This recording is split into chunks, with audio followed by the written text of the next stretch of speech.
presented by Soundlibra.com. Explore more titles via the link in the description or at Soundlibra.com.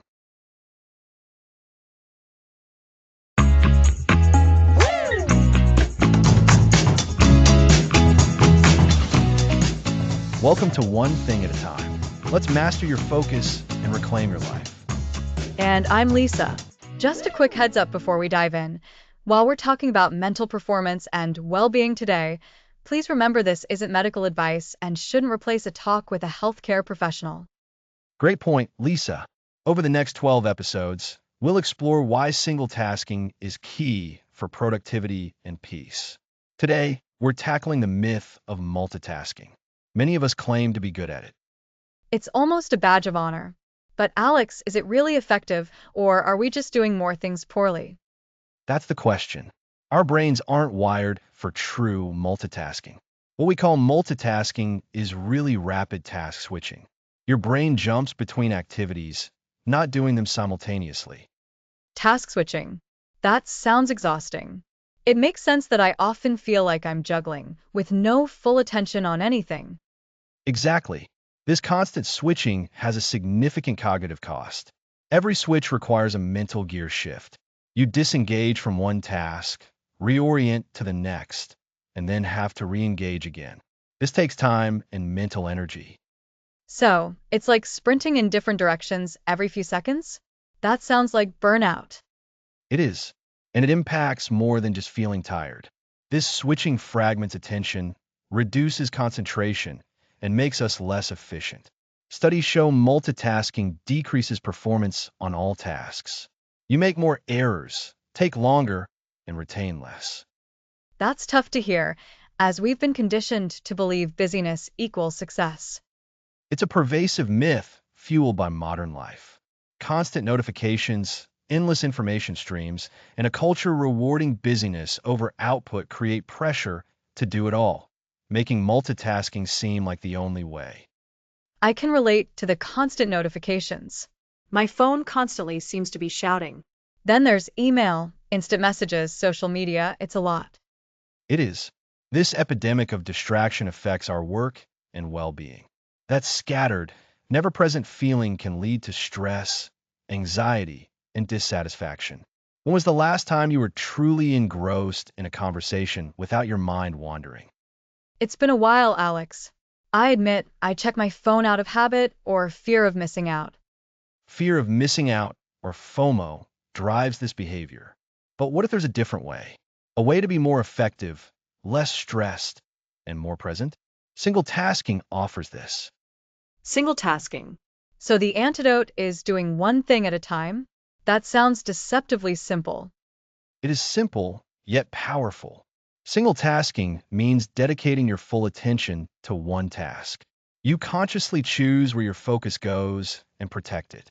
When you focus on one task, your brain engages more deeply, leading to higher quality work, better problem solving, and a greater sense of accomplishment.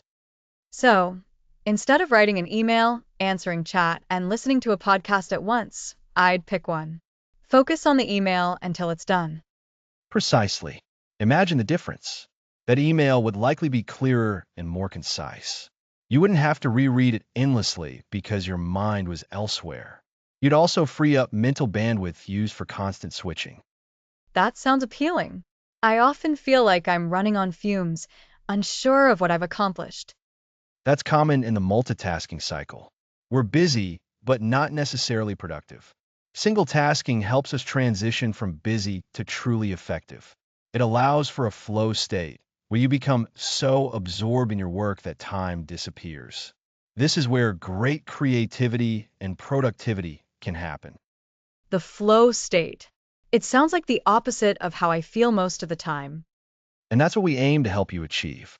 In this series, we'll explore the science behind focus, how our brains work, and practical strategies for reclaiming your attention span. We'll discuss designing environments for deep work and taming the digital deluge.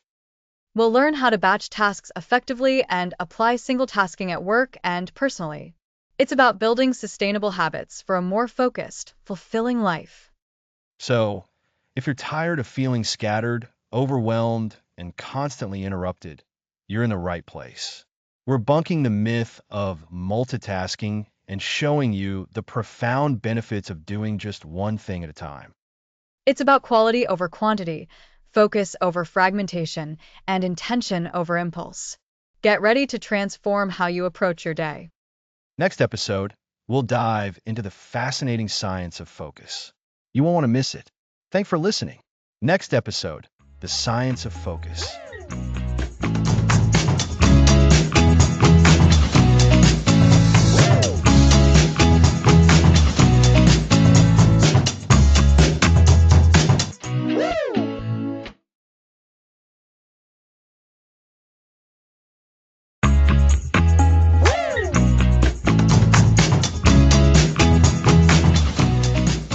Welcome back to One Thing at a Time. Last time, we busted the myth that multitasking actually makes us more productive. Now, we're diving deep into the fascinating science behind why our brains are actually wired for focus, not for juggling a dozen things at once. That's right, Alex. And for anyone who's ever felt like their brain is a pinball machine, this episode is going to be incredibly eye-opening. We're going to explore the neuroscience of attention and distraction and understand why sometimes doing just one thing is the smartest thing we can do. Absolutely. So, let's start with the fundamental question. What is focus from a scientific perspective?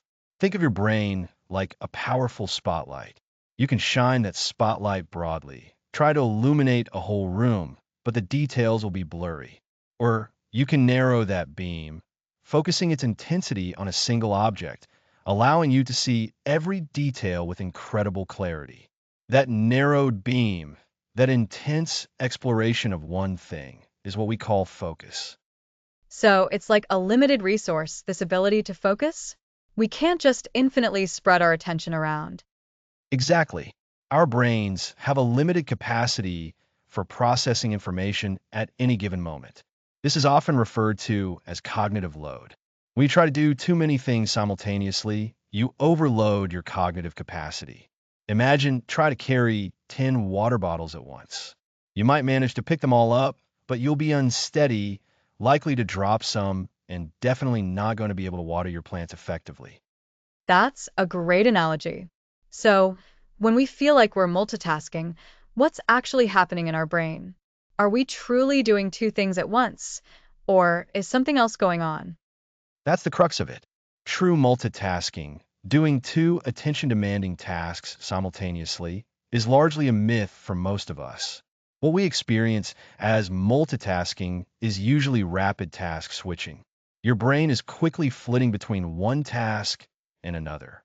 It's like a chef trying to cook multiple dishes, constantly running between the stove, the oven, and the cutting board. They're not truly performing all actions at the exact same instant. They're just very, very fast at switching their attention. And that switching has a cost, doesn't it? I always feel more drained after a period of supposed multitasking, even if I feel like I've accomplished a lot. You absolutely do. That cost is often attributed to something called attention residue. This is a really important concept. When you switch from one task to another, a part of your attention can get stuck on the previous task. Even though you've physically moved on, your brain is still carrying some mental baggage from the task you just left. Attention residue.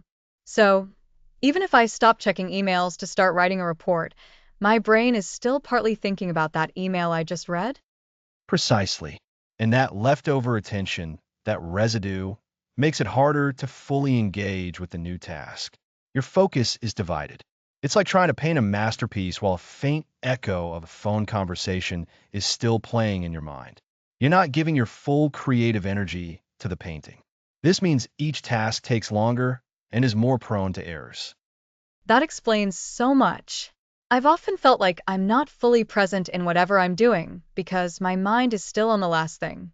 So, our brains are naturally better suited for single tasking, for focusing on one thing at a time. Is there a biological reason for that? Yes, there is. Our brains have evolved over millennia to solve problems and navigate the world by focusing deeply on immediate challenges. Think about our ancestors. If they were hunting, they needed to focus all their senses and cognitive power on tracking their prey, avoiding detection, and making the precise shot. They couldn't afford to be distracted by thoughts of gathering berries or building a shelter at that exact moment.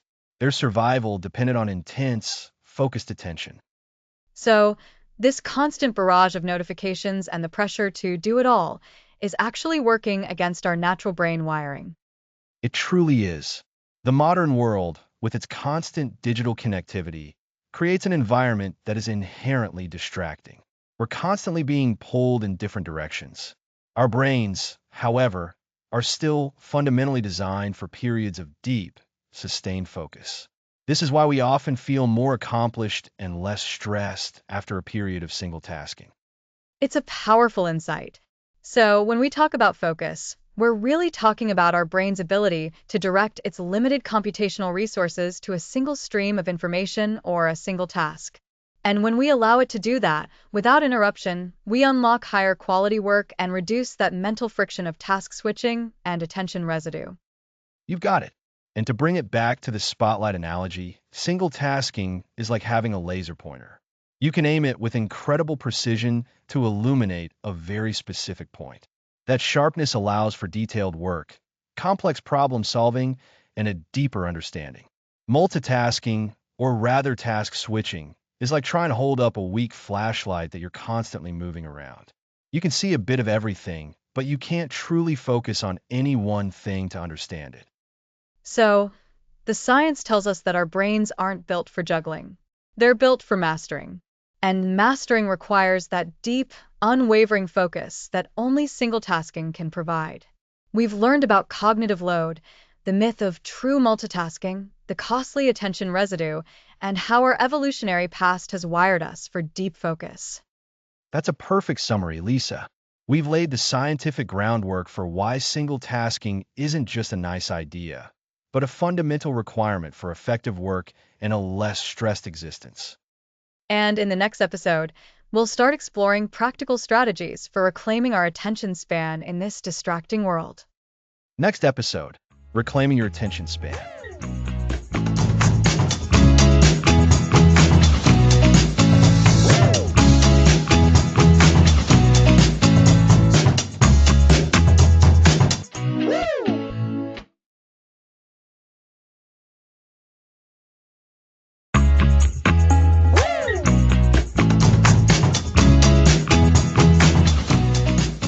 Welcome back to One Thing at a Time.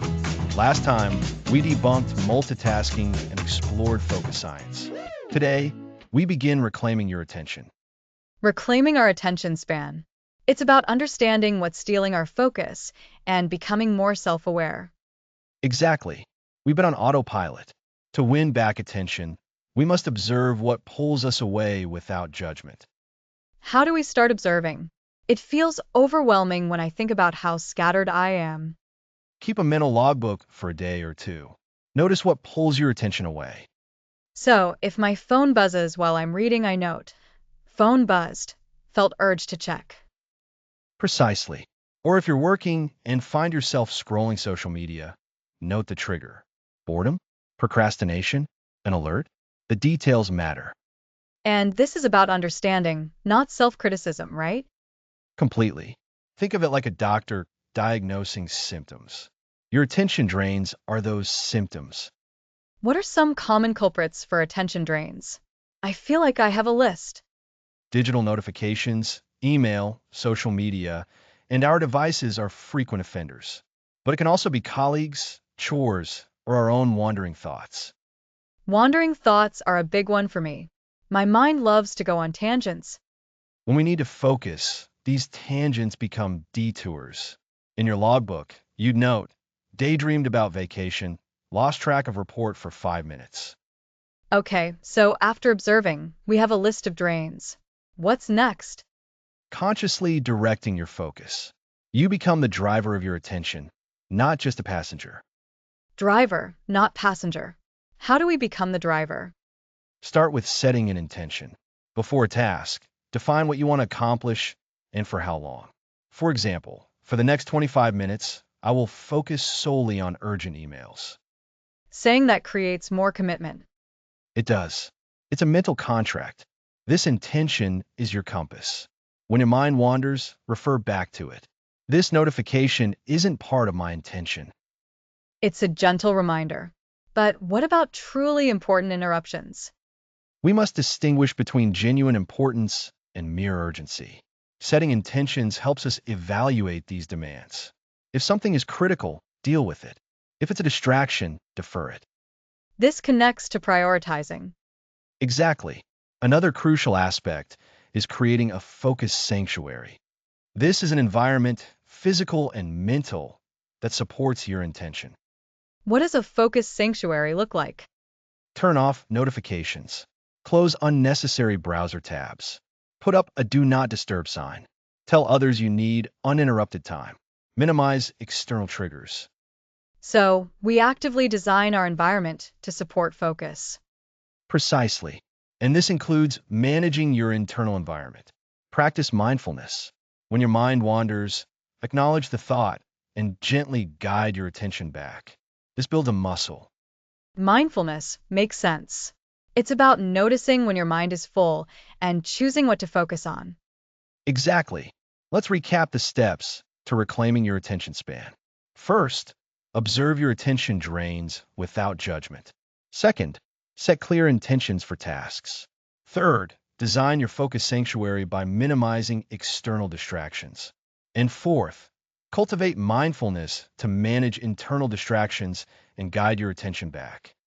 Detect, intend, design, and cultivate. Those are great anchors. To recap today's learning, we can't reclaim attention until we understand where it's lost. By observing habits, setting intentions, creating a supportive environment, and practicing mindful redirection, we shift from reactive to in control of our focus. This is the start of that journey. Building these habits takes practice, but the rewards are immense. I'm already feeling more motivated to pay attention to my attention. That's the spirit.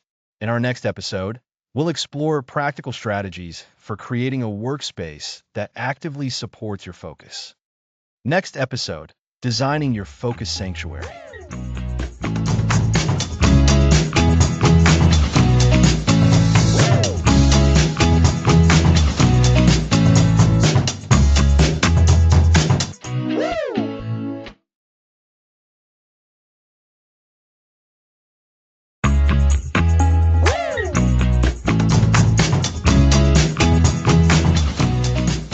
Welcome back to One Thing at a Time.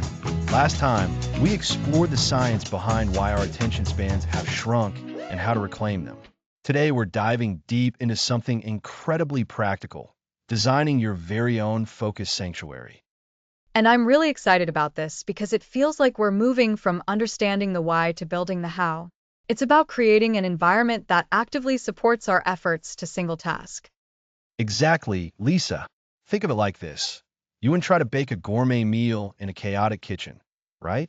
You need the right tools, a clean counter, and a calm atmosphere. The same applies to your focus. Our environment has a huge impact on our ability to concentrate. So, a focus sanctuary isn't just about having a quiet room, it's about thoughtfully curating both our physical and digital spaces. Precisely. Let's start with the physical space. The first step is often the simplest, yet the most overlooked, minimizing visual clutter. Our brains are constantly processing what we see. When our workspace is filled with too many objects, papers, or even distracting decorations, it's like having a constant hum of low-level distractions. And that hum can easily pull our attention away from the task at hand. So, decluttering isn't just about tidiness, it's a cognitive strategy. Absolutely. A good rule of thumb is that everything has a home principle. If an item doesn't have a designated place, it becomes a potential distraction. So, spend some time clearing your desk, your shelves, and even your immediate surroundings. Only keep what is essential for your current work or task. That makes sense.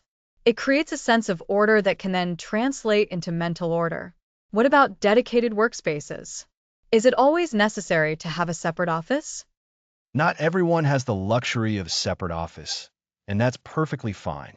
The key is to create a designated area, even if it's just a specific corner of a room, that is exclusively for focused work. When you sit down in that spot, Your brain should start to associate it with concentration. So, if that's the dining table, you try to clear it completely right after your meal and set it up for work, and then pack it away again afterward? That's a great example. The ritual of setting up and packing away can even become part of your focus routine. When you see your work materials laid out, it signals to your brain, okay, it's time to focus. And when you put them away, it's a signal to switch off from work. It helps create clear boundaries. Boundaries are so important, especially these days with so many of us working from home. What else can we do in our physical space? Consider your senses. Sound is a big one. While absolute silence can be jarring for some, unpredictable noises can be very disruptive. Think about using noise-canceling headphones or playing ambient soundscapes or instrumental music that you don't find distracting. Music with lyrics, for instance, can engage the language centers of your brain, which can interfere with cognitively demanding tasks. I've often wondered about music. So, instrumental is generally better. What about lighting? Good question. Natural light is ideal as it can boost mood and energy levels. If natural light isn't an option, ensure your workspace is well lit with both ambient and task lighting. Avoid harsh, flickering lights that can cause eye strain and fatigue. Comfort is also key, so an ergonomic chair and a comfortable desk setup can prevent physical distraction from pulling you away. It feels like creating a focus sanctuary is about being intentional with every element of our workspace. It's not just about putting things away, but actively arranging them to support our mental state. Exactly. And now, let's transition to the digital realm, because in today's world, our digital environment is just as crucial. We often think of digital distractions as just notifications, but it's much broader than that. This is where I struggle the most. My phone and my computer are constant sources of temptation. Understood. The first step in designing your digital focus sanctuary is to tame your notifications. This is non-negotiable. Turn off notifications for all non-essential apps. Ask yourself, do I really need to know instantly when someone likes my social media post? Or can that wait until I've completed this important report? Probably the latter. It's about retraining ourselves not to expect instant alerts. Precisely. And within those apps that you do need notifications for, like email or messaging for work, try to adjust their settings. Can you set them to only notify you at specific times? Many email clients, for example, allow you to schedule the receipt of emails or only alert you for high priority messages. That's a great tip. So it's not necessarily about eliminating them entirely, but controlling when and how you receive them. Exactly. Another powerful strategy is to create dedicated digital spaces for different activities. Just as you have a physical workspace, you can have a digital one. This might involve having different browser profiles for work and personal browsing, or using different accounts for social media. What's the benefit of different browser profiles? Different browser profiles can keep your work-related tabs, bookmarks, and extensions separate from your personal ones. This means when you open your browser for work, you're presented with a clean slate, devoid of the tempting entertainment websites you might visit later. It removes the temptation before it even arises. That's brilliant. It creates a mental separation as well. You're not just in a different physical space, you're in a different digital environment designed for a specific purpose. Exactly. Think of it like having different sets of tools for different jobs. You wouldn't use a hammer to screw in a bolt. Similarly, you shouldn't expect to focus on deep work with your social media tabs readily available. What about the actual content on our screens? How do we manage that? This is where desktop organization comes in. Just like your physical desk, a cluttered desktop is a distraction. Aim for a clean desktop with minimal files. Use your file system to organize documents into clear, logical folders. This makes finding what you need much faster and reduces the urge to just leave things lying around. So, regular file maintenance is as important for focus as dusting your desk. Absolutely. And consider using apps or browser extensions designed to block distracting websites or even limit your time on certain applications. These tools can be invaluable in enforcing your focus sanctuary boundaries. They act as digital gatekeepers, preventing you from straying. It sounds like establishing focus rituals is key here. The act of setting up your physical space, silencing notifications, and opening specific digital tools can become a powerful signal to your brain that it's time to concentrate. You've hit the nail on the head, Lisa. These rituals transform your environment from a potential source of distraction into a supportive ally. Whether it's a dedicated desk by a quiet window, the soft glow of a task lamp, or the absence of buzzing notifications on your phone, every element you curate actively works to protect your precious attention. So, to recap, designing your focus sanctuary involves two main areas: your physical space and your digital environment. For the physical space, we talked about minimizing visual clutter, establishing a dedicated workspace, managing sound and lighting, and ensuring comfort. And for the digital space, we covered taming notifications, using different browser profiles, keeping your desktop clean, and utilizing blocking tools. By intentionally designing these spaces, you're creating a powerful environment where single tasking can thrive. This has been incredibly actionable. I feel inspired to go and implement these changes right away. That's the goal. Remember, your focus sanctuary isn't a one-time setup. It's an ongoing practice. Regularly assess what's working and what's not, and make adjustments. Next episode, the art of deep work.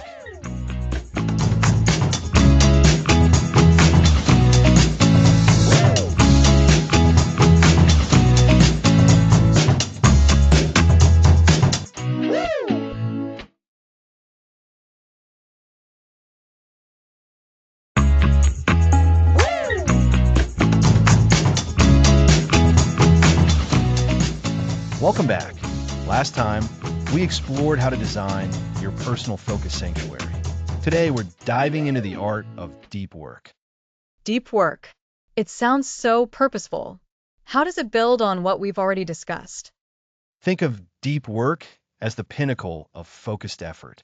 It's professional activities performed in a state of distraction-free concentration that push your cognitive capabilities to their limit. This is where you create new value, improve your skills, and produce truly exceptional work. It's the opposite of shallow work. Those easy, non-cognitively demanding tasks like answering emails or scheduling meetings that contribute little to our long-term goals.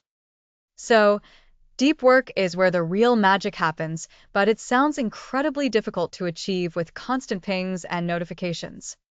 That's exactly where the art comes in. It requires intentionality and a deliberate strategy. Cal Newport outlines several philosophies for integrating deep work. One is the monastic philosophy, minimizing or eliminating shallow obligations. This is extreme and not practical for most. Yeah, I can't exactly quit my job and move to a cabin. What's the next approach? The block approach involves scheduling deep work sessions for significant blocks of time on your calendar. You're not just hoping for deep work to happen. You're actively creating dedicated time for it. These blocks could be an hour, 2 hours, or even a whole afternoon. Scheduling it like any other important appointment.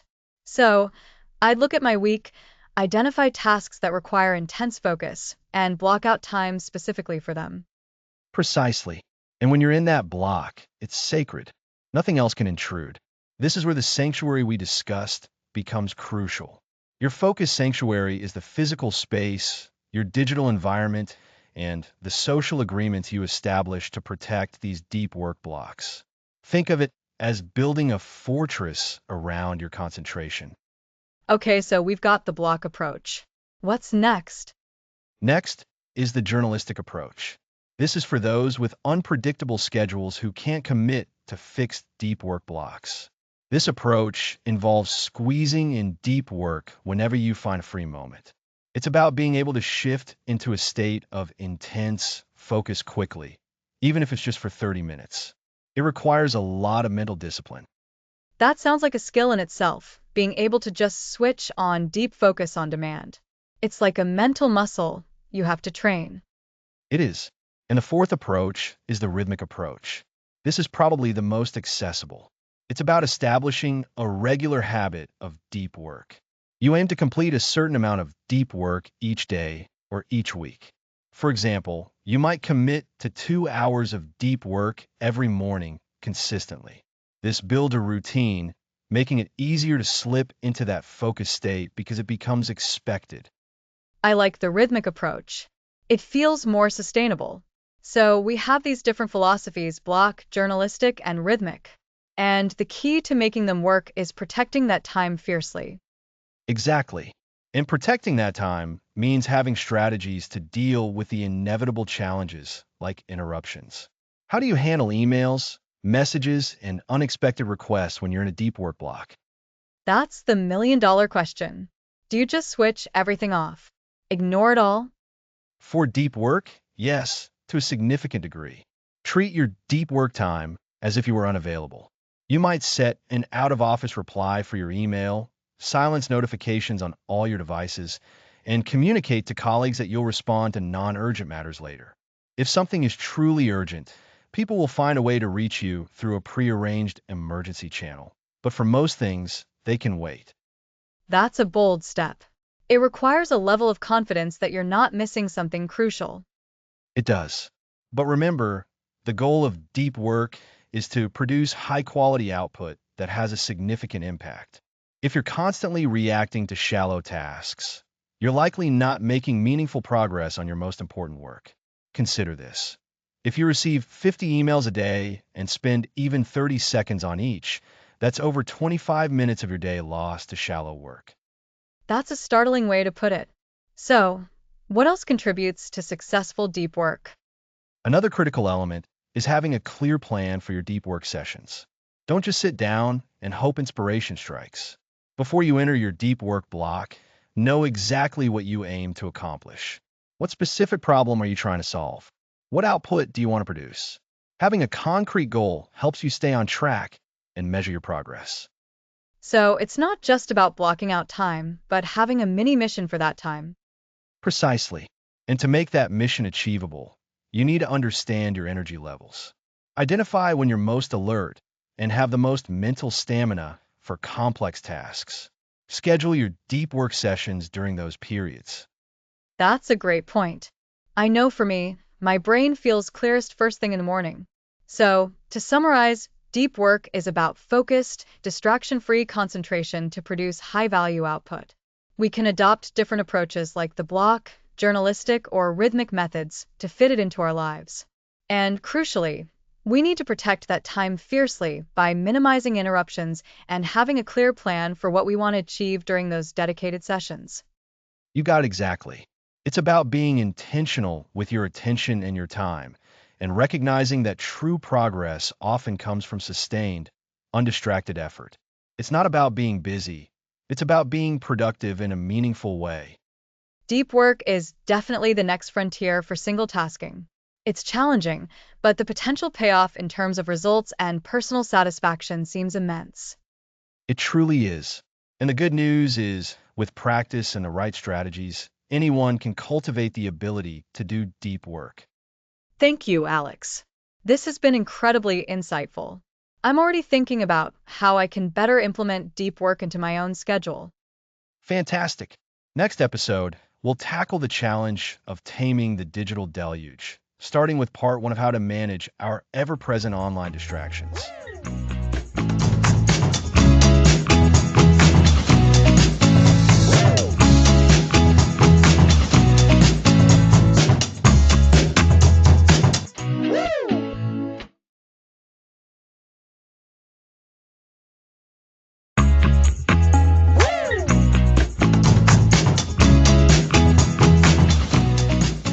Welcome back to One Thing at a Time. Last time, we explored the art of deep work. Now, we're diving into taming the digital deluge. This is part one of a two-part series on managing our digital lives. It feels like a constant battle, doesn't it, Alex? Every time I think I'm focused, a notification pops up or an email arrives. It's a never-ending stream of digital interruptions. Absolutely, Lisa. That's why we're calling it a deluge, a flood of demands that can wash away our ability to focus. Today, we'll tackle email, notifications, and social media. We'll discuss why they're distracting and offer strategies to regain control. Let's start with email. It's something we all deal with daily, but it can be a huge time sink. What's the biggest mistake people make with email? The biggest mistake is treating email like a real-time system. We check it constantly, expecting urgency. But for most of us, email isn't urgent. It's asynchronous. It's designed for communication that doesn't need an immediate response.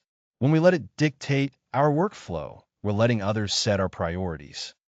So, instead of constantly reacting, what should we do? We need to create designated times to handle email. Think of it like this. You wouldn't leave your front door wide open all day, constantly checking for the mailman. You check your mailbox at a convenient time. The same applies to email. Block out specific times, maybe once in the morning, once after lunch, and once before you finish to process your inbox. I like that analogy. So, specific times for email. What about when we're at those designated times and it still feels overwhelming with many unread messages? Great question. First, unsubscribe from anything you don't truly need. Be ruthless. If you haven't opened an email from a sender in months, or it's just clutter, hit that unsubscribe button. This reduces the volume before you even start. Then, when you process emails, have a clear system. Are you going to reply, delegate, archive, or add it to your to-do list? The key is to make a decision and move on. Don't just read it and leave it to think about later. Right? Making a decision for each email. This sounds like a good way to avoid that "I should deal with this later" trap that leads to a cluttered inbox. What about notifications? Those little red badges and buzzes feel like constant tugs on our attention. Notifications are designed to hijack your attention. They're a little reward for checking your device, and they interrupt your flow state. Every time a notification pulls you away, it takes time to reorient yourself and get back to your task. It could take up to 23 minutes to recover your focus after an interruption. 23 minutes. That's a lot of lost time. So, what's the solution? Can we just turn them all off? For many notifications, yes. Start by auditing your notification settings. Go through your phone and your computer and ask, do I really need to be alerted instantly about this? For most apps, the answer is probably no. Turn off banner notifications, sound alerts, and badges. Reserve notifications for truly critical things, like a direct message from a key colleague about an emergency or a critical system alert. So, be intentional about which notifications deserve our immediate attention. I can definitely see myself turning off most of them. What about when we do need to check something like social media, but want to avoid getting sucked in? That brings us to social media. It's a powerful tool for connection, but also a notorious time waster and attention thief. The key here is to be disciplined and mindful. Instead of opening social media apps whenever you have a spare moment, schedule specific times for it, just like email. And when you're on, set a timer. Tell yourself, I'm going to spend 15 minutes on social media, and then stick to it. Setting a timer is a brilliant idea. It creates a clear boundary. And perhaps limiting which platforms we use, or even uninstalling some of the most distracting ones from our phones. Exactly. Consider digital detox periods. Maybe commit to not checking social media during work hours at all, or have social media-free days on the weekend. Another powerful strategy is to curate your feeds consciously. Unfollow accounts that don't add value or that trigger comparison or negativity. Fill your feed with content that inspires, educates, or genuinely entertains you. This is all about putting the control back in our hands, isn't it? Instead of letting these digital tools manage us, we're actively choosing how and when we engage with them. So, just to recap the key takeaways for taming the digital deluge, Part 1. For email, schedule dedicated times to check and process it. For notifications, audit them and turn off anything non-essential. And for social media, schedule your usage, set timers, and curate your feed mindfully. That's a fantastic summary, Lisa. We've laid a strong foundation for managing these pervasive digital distractions. In our next episode, we'll dive into more advanced strategies, including the power of batching similar tasks and the specific advantages of single tasking in a digitally saturated environment. Sounds like we're going to get even more practical next time. We certainly will. Until then, I encourage everyone to try implementing just one of these strategies this week. See how it feels to have a little more control over your digital life. Great advice. So, next episode, Taming the Digital Deluge, Part 2.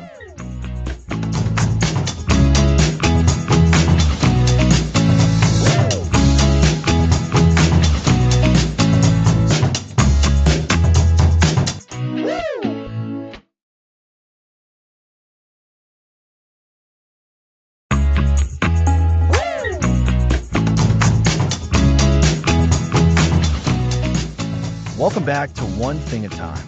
Today, we're continuing our deep dive into managing our digital lives. Last time, we talked about recognizing digital distractions and taking initial steps to declutter. Today, we're building on that with more advanced strategies. Precisely.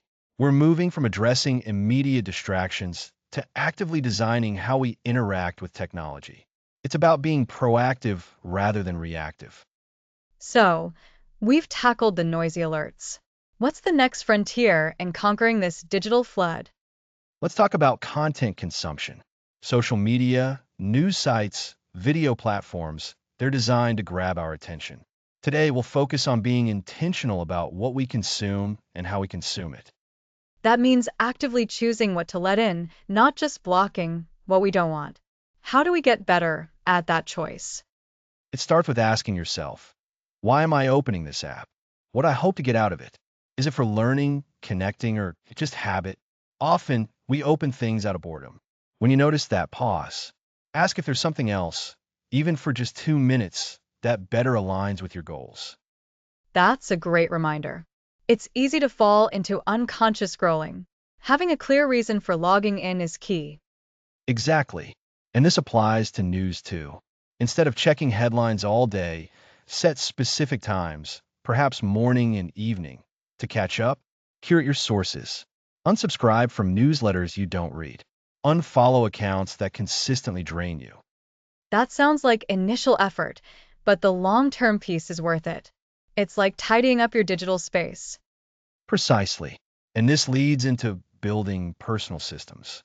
Technology is a tool, and we need to design its use. Consider email. Many leave it open all day, constantly interrupted by new messages. Oh, that's me. I worry about missing something important. I get it, but most emails aren't urgent. A powerful strategy is to check email only a few times a day. Schedule these times, maybe after breakfast, after lunch, and before you finish work. When it's not email time, close the app and turn off notifications. This is a form of batching, which we'll cover more later, but it's vital for digital focus. So, we designate specific windows for communication, rather than letting it rule our day. What about instant messaging or work chat tools? They aim for quick exchanges but can be huge disruptions.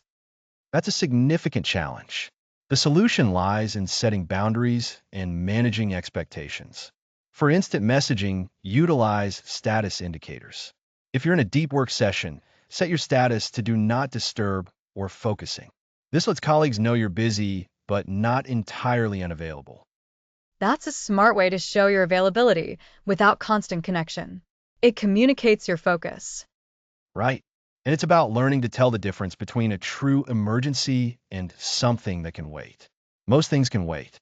An interruption during deep work can cost you a lot of time to regain your focus. Think of it as a small cost for uninterrupted concentration. You're creating a protective bubble. That makes sense. It's about intentional design, not just defaults. What other systems can we implement for better digital habits? Let's look at our devices themselves, especially smartphones. Organize your home screen. Remove apps that tend to distract you from your main view. Group similar apps into folders and even hide those folders on other screens. The less visible and accessible tempting apps are, the less likely you are to open them out of habit. So, it's like decluttering your physical desk, but for your phone, making the essential tools easy to find and the distracting ones harder to reach. That's a great visual. Absolutely. And consider grayscale mode. Colors can be stimulating and draw our attention. Switching your phone to grayscale makes apps and notifications far less visually appealing. reducing mindless engagement. It's a simple change with a big impact. Grayscale? That's an interesting idea. It makes the screen itself less enticing. It really can. Another strategy is scheduling technology-free times and zones. This means creating physical spaces where technology is intentionally absent. For example, make your bedroom a tech-free zone. No phones, tablets, or laptops in bed. This can greatly improve sleep and lead to more restful mornings. That's something I know I need to work on. The urge to check my phone before sleep or first thing in the morning is so strong. It's a common struggle, and it's not just the bedroom. Perhaps the kitchen table during meals, or an hour each evening for family connection without screens. These boundaries create moments of uninterrupted presence, allowing for deeper connection with yourself and others. You reclaim moments often taken over by the digital world. So, we're designing our digital world with intention, just as we would our physical space for well-being. We're managing technology's interaction with our lives actively, not letting it manage us. Exactly. It's about conscious choices. We've discussed intentional content consumption, setting up communication systems like batching email, managing device interfaces, and creating tech-free zones. These are all tools to help you move from distraction to focused, intentional action. It truly feels like a journey. We've covered the multitasking myth, the science of focus, reclaiming our attention, designing our focus sanctuary, the art of deep work, and now, 2 episodes on taming the digital deluge. It's a lot, but the ideas are empowering. They are. The key takeaway today is that taming the digital deluge isn't about abandoning technology, but mastering it. Make technology serve your goals, your well-being, and your ability to focus on what matters. By implementing these strategies, you build a more intentional and fulfilling life. And as we move into the next part of our series, these practices become even more important. Next episode, the power of batching. Thanks for listening.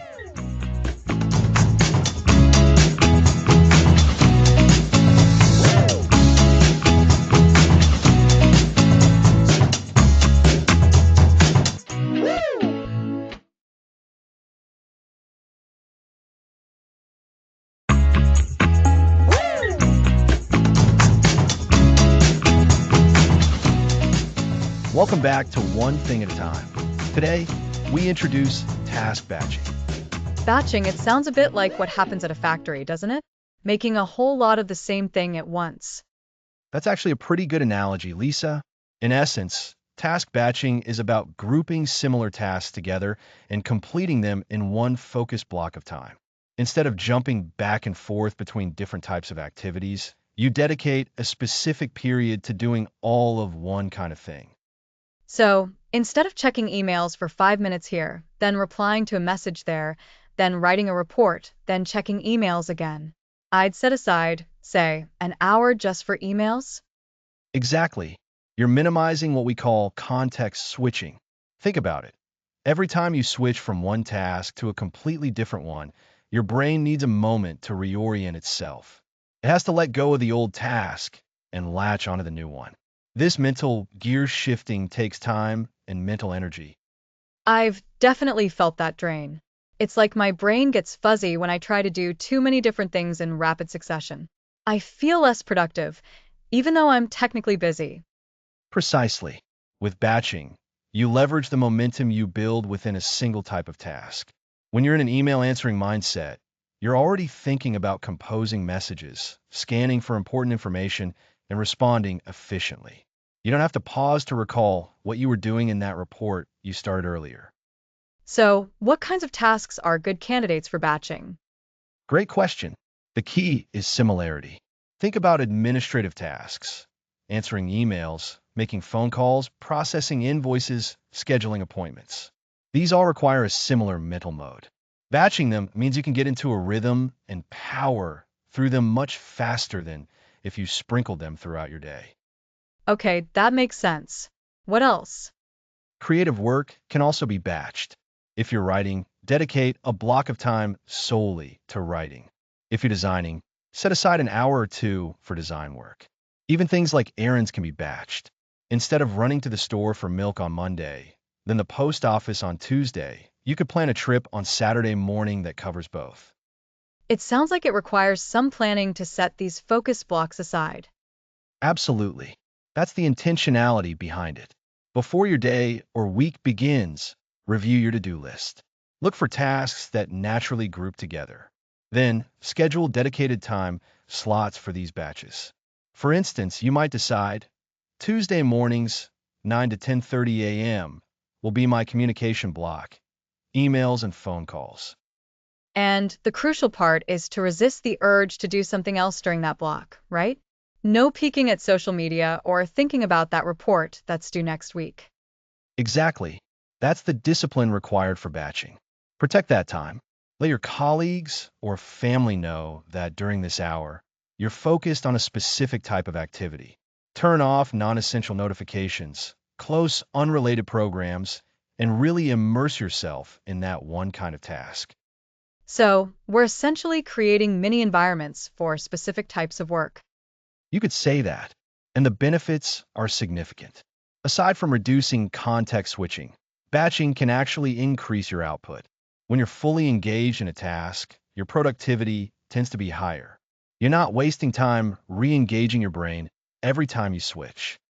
I can see how that would lead to completing more tasks overall.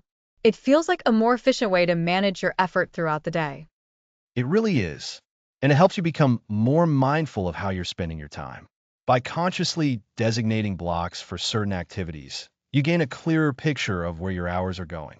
It helps you identify time sinks and areas where you might be fragmenting your attention unnecessarily. For example, if I see that I'm spending an hour every single day switching between emails, messages, and quick web searches, I might decide to batch all of that into two 30-minute blocks. That frees up an hour for something more demanding. Exactly the kind of insight batching can provide. So let's recap.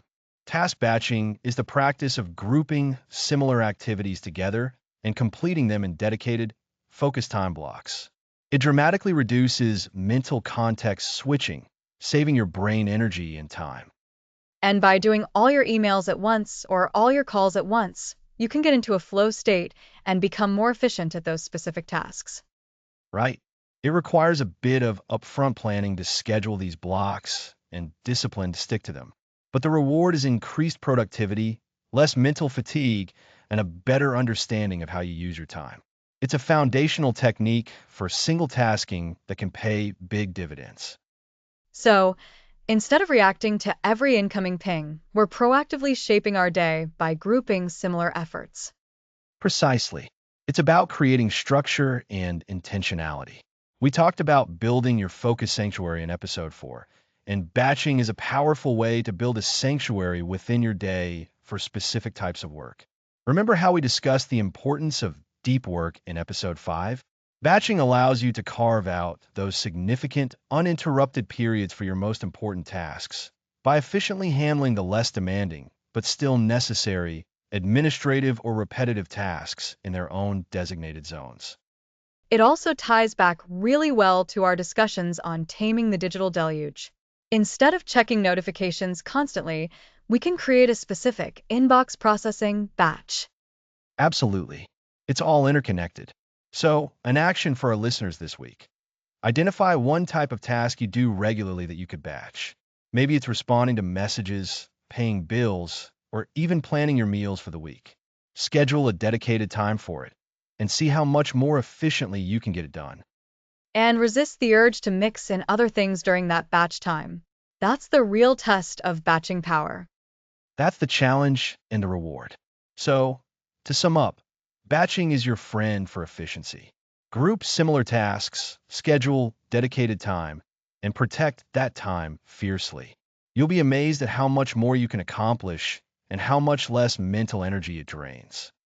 Next episode, single tasking at work. That's right. We'll be talking about single tasking at work in episode 9. You won't want to miss it.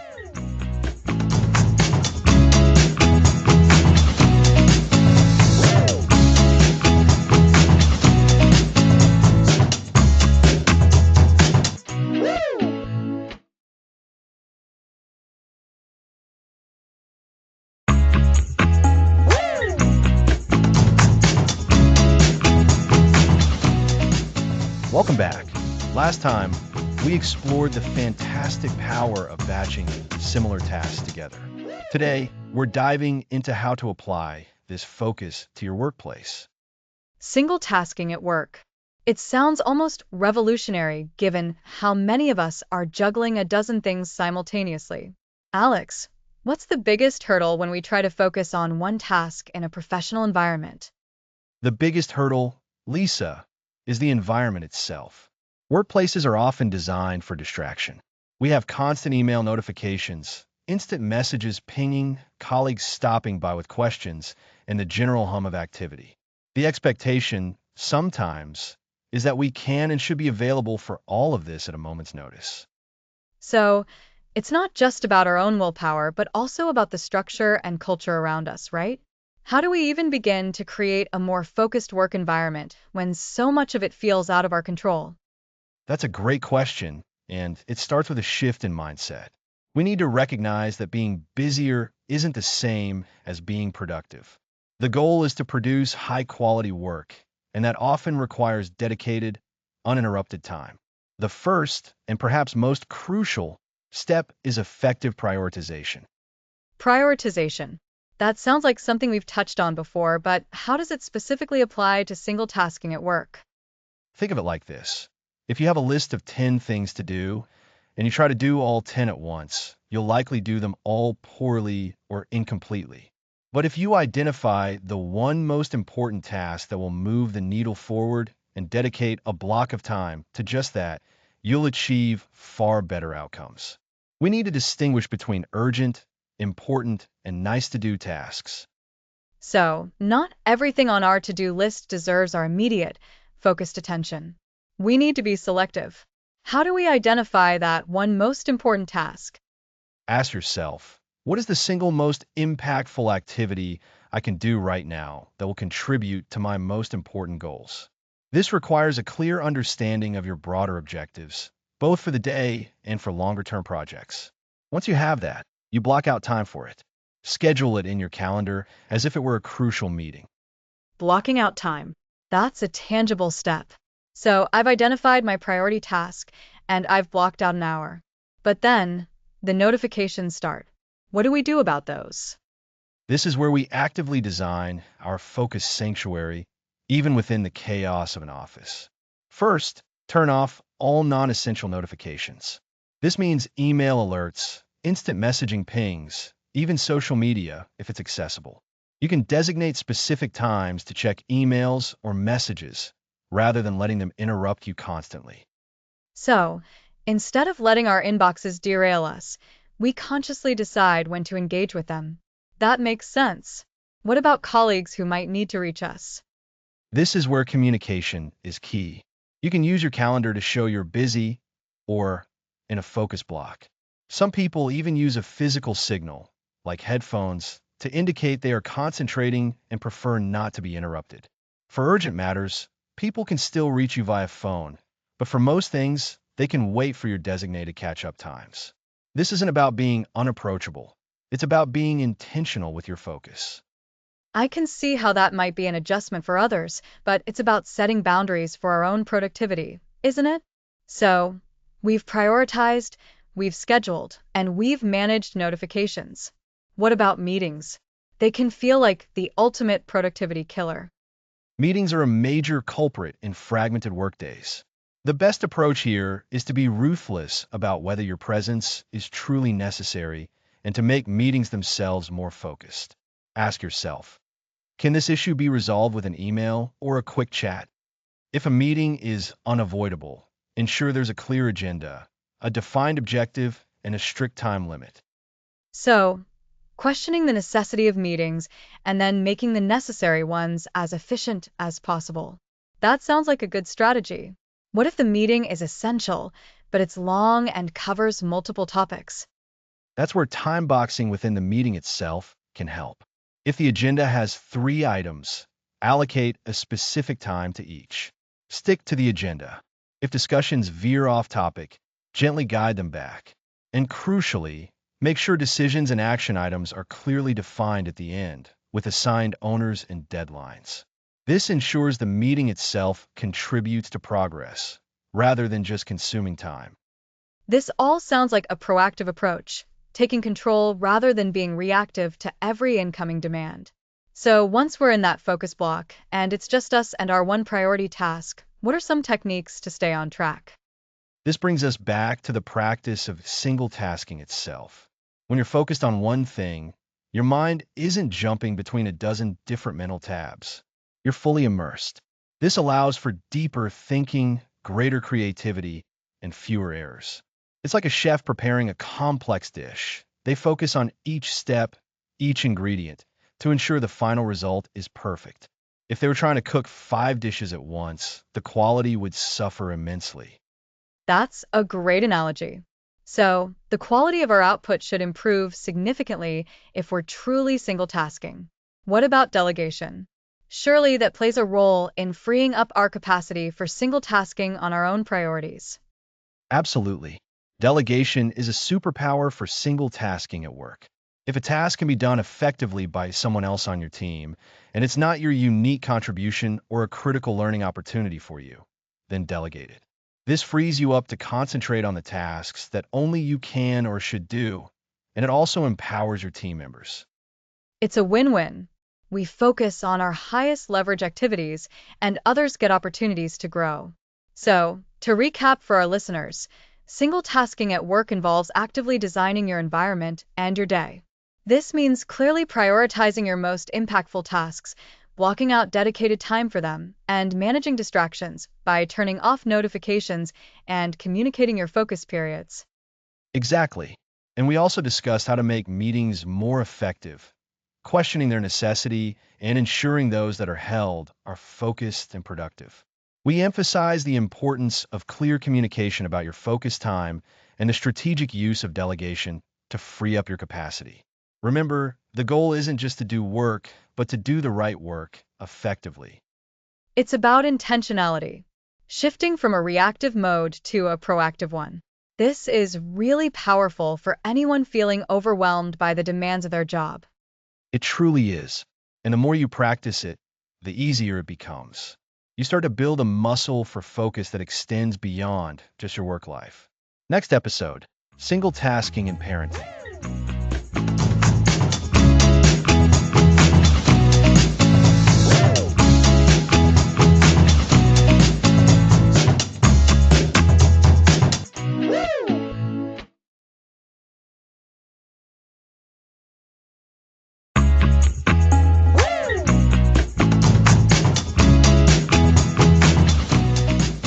Welcome back to One Thing at a Time.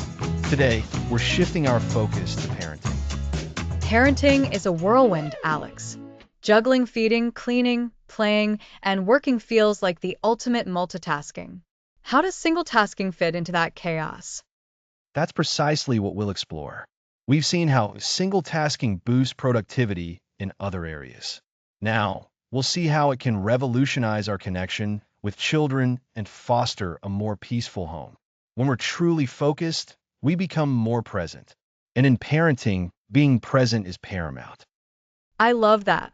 It's so easy to be physically present but mentally miles away, lost in a to-do list or worries. This episode is about intentionally shifting that. Exactly. Let's start with intentional presence. When you decide to play with your child, you just play. Put away the phone, shut down that mental to-do list, and fully dive into their world. Ask questions, listen actively, get down on their level. Deep, focused engagement, even for just 15 minutes, creates a far stronger bond than an hour of distracted attention. Kids definitely sense that division of attention. They know when we're not fully there with them. They absolutely do. So intentional presence is key. It means when you're playing, you're entirely present, focused only on that interaction. It's about prioritizing quality connection over sheer quantity of time. But what about everyday chores like laundry or cooking? They often seem to demand constant attention from many different directions simultaneously. This is where batching, combined with a fresh single tasking perspective, becomes incredibly useful. Instead of juggling 5 things at once while your children are present, dedicate specific, focused time blocks for chores. During that time, focus completely on the task, or even better, Involve your children in age-appropriate ways. So, instead of folding laundry while simultaneously supervising homework, answering emails, and trying to listen to a child recount their entire day, you might say, "Okay, everyone, it's chore time for the next 30 minutes.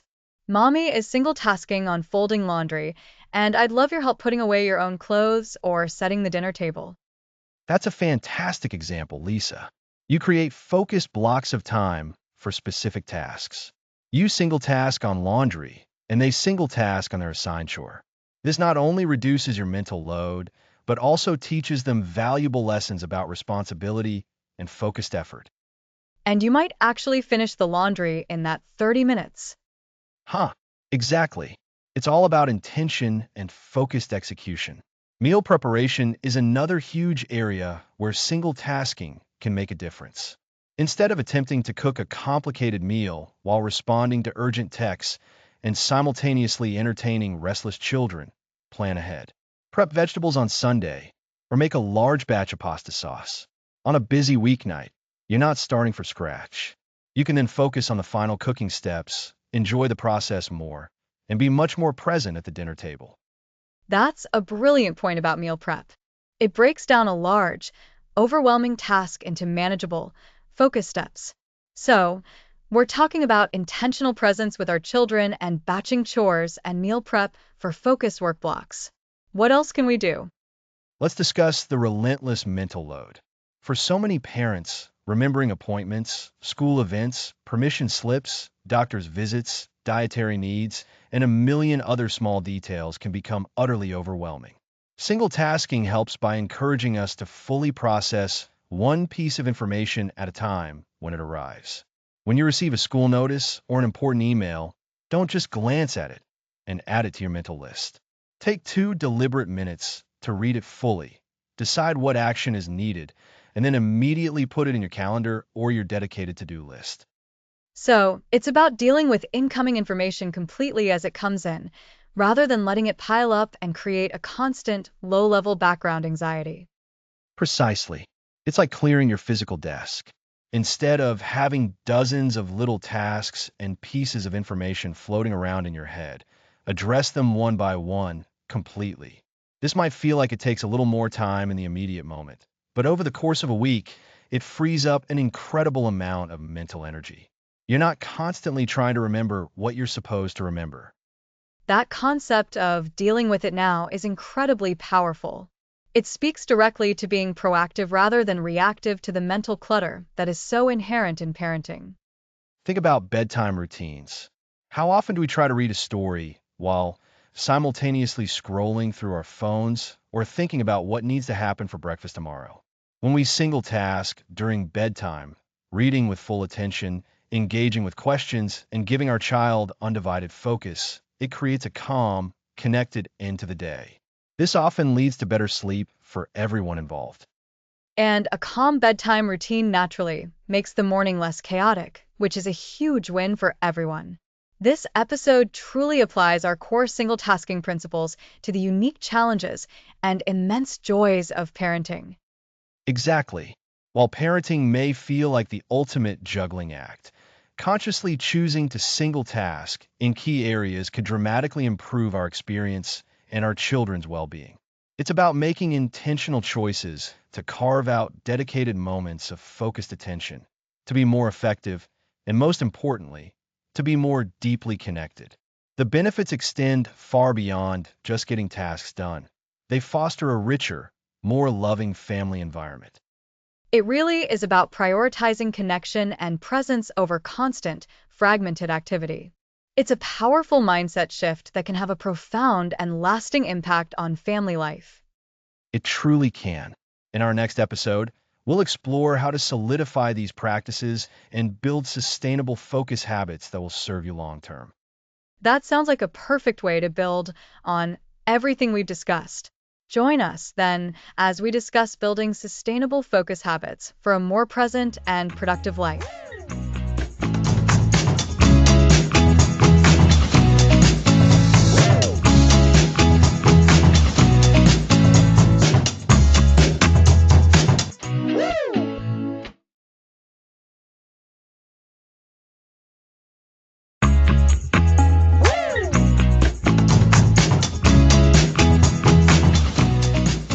Welcome back to One Thing at a Time. Last time, we explored how single tasking can transform your life as a parent. Now, we're delving into building sustainable focus habits. That's right, Alex. We've spent the last 10 episodes understanding why single tasking is so powerful and how to implement it. But like any new skill, it requires consistent practice to make it stick. So, how do we move from occasional single tasking to making it truly sustainable? The key is to treat it like any other habit you want to build. It requires understanding the science of habit formation, specifically the habit loop, cue, routine, reward. We can leverage that for single tasking. The habit loop. So, the cue is the trigger for the single tasking behavior. The routine is the act of focusing on one thing. And the reward is the positive outcome. Exactly. First, we need to identify the cues. These could be specific times of day, like first thing in the morning. They could be specific locations, like sitting at your desk. Or they could be specific events, like finishing a phone call. Think about your day and where single tasking can be most beneficial. So, instead of jumping between tasks, the cue could be sitting down at my computer. The routine is then to open only the necessary application and focus solely on that for a set period. Perfect. Now, for the routine itself. We've talked about creating focus sanctuaries and minimizing distractions. When that cue appears, you need to have a clear, defined routine. This might involve closing unnecessary tabs and silencing notifications. And the reward? That's what reinforces the behavior, right? It makes us want to repeat it. Precisely. The reward for single tasking is the feeling of accomplishment after completing a task without interruption. It's the reduction in mental clutter and stress. To make this sustainable, we need to consciously acknowledge these small wins. Think of it as giving yourself a mental pat on the back. That's a great point. Often, we're so focused on the next thing that we forget to appreciate the task we just completed with focus. So, the reward can be simply acknowledging, I did that one thing well. Yes, or even a brief moment of mindful appreciation for the quiet focus you achieved. Over time, these small rewards train your brain to associate single tasking with positive feelings. Now, building habits is rarely a linear process. There will be setbacks. Oh, definitely. Life happens, right? Unexpected interruptions, or just days where focus feels impossible. How do we handle those inevitable moments when we slip back into old multitasking habits? This is critical for sustainability. Instead of viewing a slip-up as a failure, reframe it as a learning opportunity. Ask yourself what happened. Were the distractions too overwhelming? Use these insights to adjust your approach for the next time. Don't let one instance of multitasking derail your entire effort. So, it's about resilience. If I find myself mindlessly scrolling, instead of beating myself up, I can pause, recognize it, and then consciously redirect my attention back. And then think about how to prevent that specific trigger next time. Exactly. And this brings us to creating a supportive ecosystem. We can't build these habits in a vacuum. Our environment and the people around us play a significant role. This means communicating your focus goals to colleagues, family, or friends. That's true. If my family knows I'm trying to focus on reading for 30 minutes, they can help by not interrupting unless it's urgent. Absolutely. It's about setting expectations and asking for support. This can also extend to your physical environment. Ensure your workspace is conducive to focus with minimal visual clutter. Think of it as setting yourself up for success. So, beyond personal discipline, we need to actively cultivate an environment that supports our single tasking efforts. That sounds like a proactive approach. It is. And it's also about celebrating progress. We're not aiming for perfection overnight. We're aiming for consistent improvement. So, acknowledge and celebrate every time you successfully complete a single tasking session, no matter how small. This reinforces the positive behavior and keeps you motivated. Think of it like tracking your progress in a fitness app. Seeing those milestones builds momentum. That's a good way to look at it. It's not about drastic overnight change, but about building consistent, positive actions. And as we've seen throughout this series, the benefits ripple outwards. When we single task, we're not just improving our productivity, we're reducing stress, improving our relationships, and increasing our overall well-being. That's the ultimate goal, Lisa. Sustainable focus habits create a foundation for a more intentional and fulfilling life. By understanding habit formation, embracing resilience, building a supportive ecosystem, and celebrating progress, we can truly integrate the power of single tasking into our everyday lives. We've learned that it's not about eliminating distractions entirely, but about developing the mental muscle to return to our chosen task with focused intent again and again. It's about making that conscious choice multiple times a day to do one thing well. And the cumulative effect of those choices is profound. We've covered so much ground, from the myth of multitasking to the art of deep work, and now building these lasting habits. It feels like we've equipped ourselves with a powerful toolkit. We have, and it's incredibly empowering. Building sustainable focus habits is the final step in truly harnessing the benefits of single tasking. It's an ongoing journey, but one that leads to a more focused, productive, and joyful existence. So, to recap, building sustainable focus habits involves identifying cues for single tasking, designing a clear routine, consciously appreciating the rewards, embracing setbacks as learning opportunities, creating a supportive environment, and celebrating every step of progress. You've got it. These are the principles that will transform single tasking from an occasional practice into an ingrained way of life. And that brings us to the end of episode 11. It's been a really insightful journey. Indeed, and it leads us to our final episode. Next time, we'll explore the powerful ripple effect of single tasking on all areas of our lives.